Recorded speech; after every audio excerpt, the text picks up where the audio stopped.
Commissioner, welcome. We've put together this quick briefing just for you on the CPACE program. Now, our goal here is simple, to give you a really clear picture of how it works, and maybe more importantly, to spell out exactly what your specific and very limited role will be. So, here's our game plan. We'll start with a quick rundown of what CPACE even is. Then, we'll draw a really clear line between the county's job and the program administrator's job. We'll dive into all the heavy lifting the administrator does, and then we'll focus right in on your specific duties. After that, a quick look at how to adopt the program, and we'll finish up with a simple checklist you can take with you. All right, first up, let's just get our feet on the ground with the fundamentals of the CPACE program. So, what is CPACE? At its heart, it's just a smart financing tool. It lets commercial property owners pay for big upgrades, things like energy efficiency, solar panels, or water conservation, using private money. And here's the key part.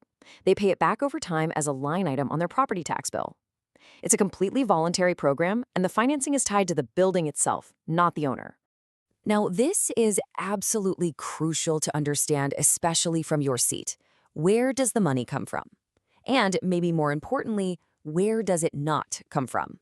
Well, all the funding for these projects comes from private capital providers operating in a competitive market. Let me say that again. This means zero taxpayer dollars are used. It's not a loan from the county. The entire program is designed to pay for itself through small administrative fees. And this whole process moves pretty quickly. Once a property owner applies, you're typically looking at a project getting financed and closed in about 45 to 90 days. The private market really drives the efficiency here. Okay, now let's get to the real heart of this briefing. We need to define that clear, bright line between what the county does and what the program administrator does. Getting this distinction right is everything. The easiest way to think about it is like this. The county enables the program. You create the legal framework and provide some high-level oversight.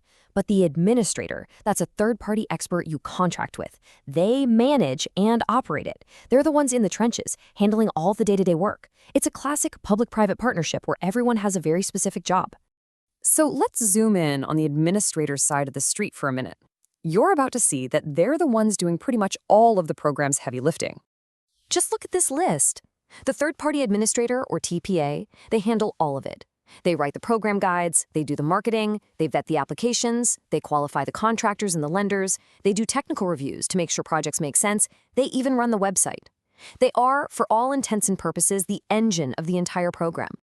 Okay, so if the TPA is doing all of that, what's actually left on the county's plate?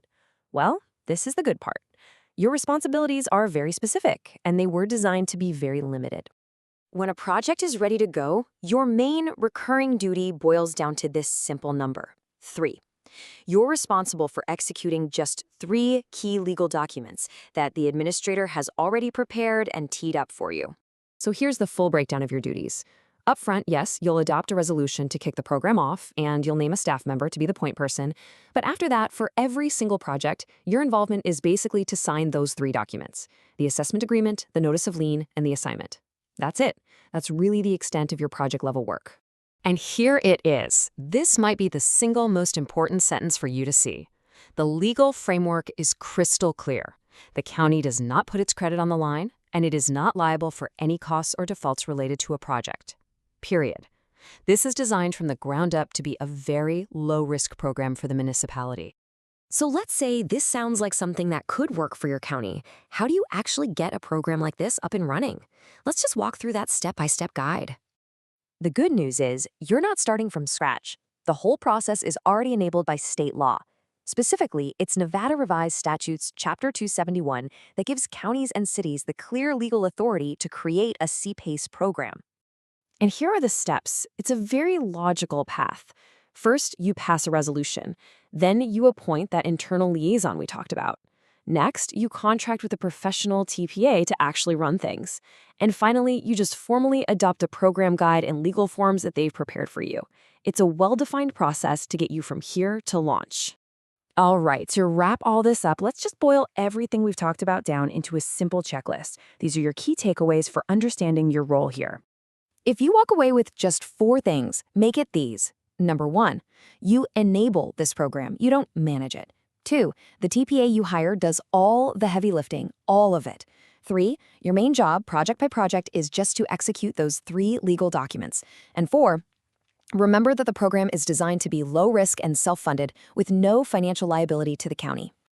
So, at the end of the day, CPACE is a really powerful economic development tool that you can make available with a tiny administrative footprint and almost no financial risk to the county. The real question to think about now is, what kind of opportunities could a program like this unlock for the businesses and property owners right here in your community?